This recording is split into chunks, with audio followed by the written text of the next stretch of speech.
Hi everyone, thank you for joining me again.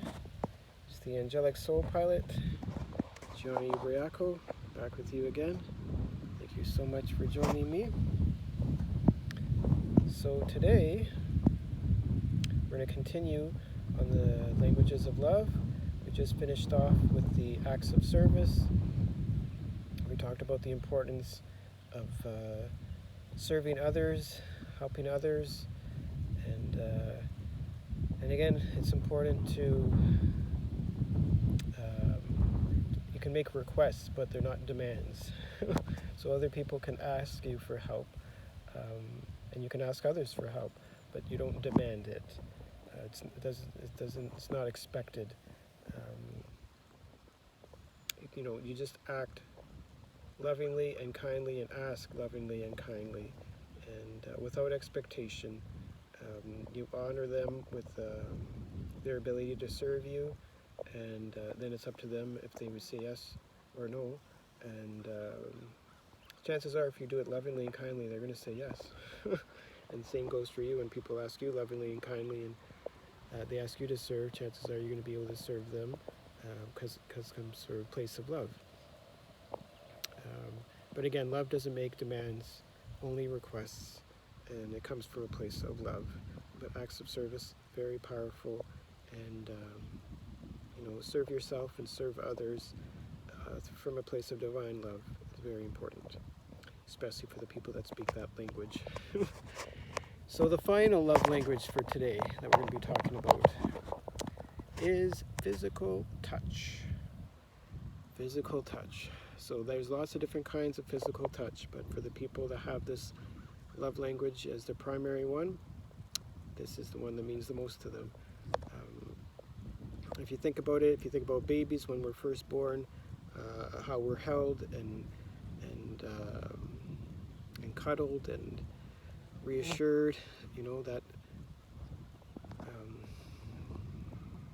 some people, that means the world to them. They carry that on even as they grow up, even as they get older. They want to be held, they want to be touched, they want to be reassured. They want that physical support, that physical reassurance, that physical comfort. And so just recognize that in other people, recognize that if that's present in yourself.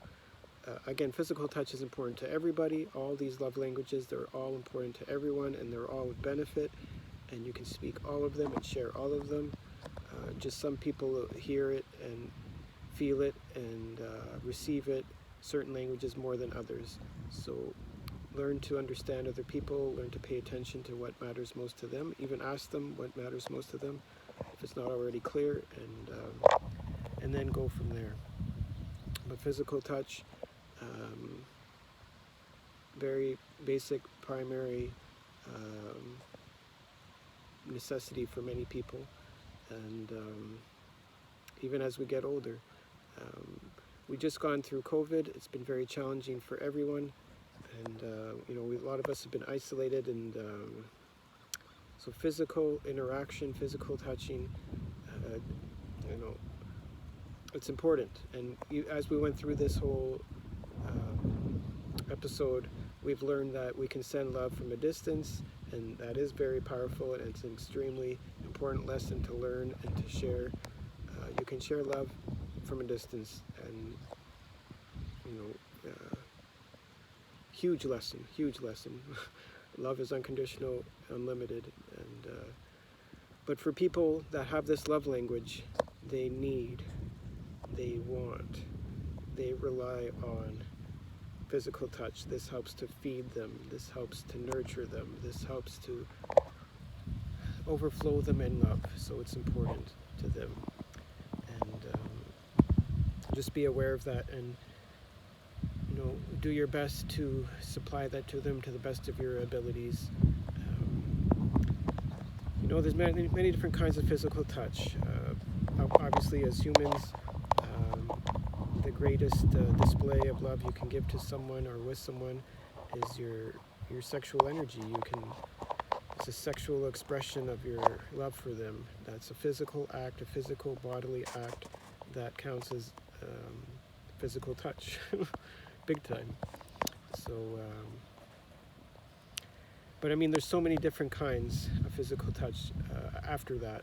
It doesn't always have to be physical, and it's not always meant to be physical or sexual. You know, it's important to understand what other people are comfortable with.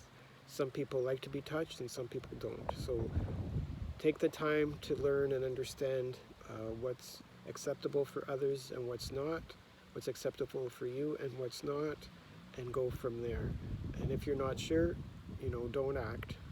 You can always ask, but you know, make sure that everybody is comfortable and that if you end up touching people, it's very appropriately and lovingly, and make sure that's okay with them. If you're not sure, just ask for permission, that's all. But usually you can sense and feel it. But for the people that rely on this love language and want this and need this, and it helps them to fill up their love meter, they want that pat on the back. You know, even just a pat on the back will help them. A hug, a reassuring hug will help them. And again, only hold hugs or any of these physical touches only for as long as the other person is comfortable with. It's extremely important. You want to respect their boundaries, respect them, and if you know, once they pull away, that's your cue to also pull away. If they hold on, then you can hold on. But if there's any indication that that's all they want, then that's when you stop. And that goes for hugs or kisses or touches of any kind. Only give as much as they are receptive to and as much as they allow. And again, if there's any doubt, then that's when you stop.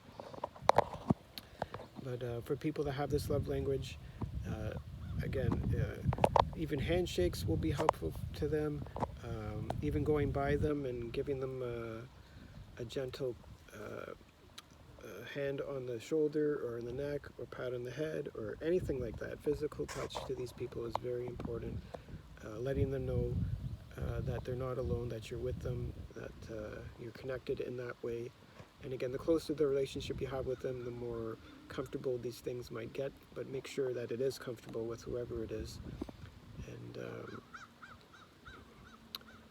but hugs, I want to talk about hugs, and you know, there's been many studies on hugs and the importance and benefits of hugs, and how, you know, it really changes our body chemistry. It helps us to feel secure and loved and appreciated. So even friendly hugs go a long way. Again, if the people feel comfortable, if this is their love language, that's when you can use this, that's when you can share this, and it can be a benefit. But be aware, people have gone through things. Some people have been touched inappropriately, or physically or sexually, many different ways, or spoken to in that way. And so just be aware and conscientious, and be attentive, and make sure that you don't do any of that. And you know, this has all come from a place of love and divine love and compassion and empathy. And you're not here to take advantage of anyone. You're not here to force it yourself on anyone in any way. So you want to make sure it's safe and comfortable for you and for them. And recognize we are here to enjoy ourselves, enjoy our bodies, but just make sure that that's a comfortable language for them. And again, it's also important to give yourself that physical touch, give yourself that pat on the back, give yourself those hugs, give yourself those caresses, reassure yourself, comfort yourself. It's very empowering, very loving, very kind for yourself, and it means a lot. And you know, you don't have to rely on others to do that for you. You can hug yourself anytime. You can give yourself a pat on the back anytime. You can be gentle and reassuring with yourself all the time, physically touching yourself wherever and whenever, giving yourself that those good feelings in any way that you feel you need. There's nothing wrong with that. It'll help you. It'll serve you. And then you can feel comfortable with others when, assuming that it's right for them and comfortable with them. You can share that physical touch with them, and you can ask the request. Again, request. You don't have to force other people to do it for you, but you can lovingly ask them. So that's all physical touch. And again, if there's any doubt, ask. But again, physical touch, very important, very reassuring. So learn to love it as best you can.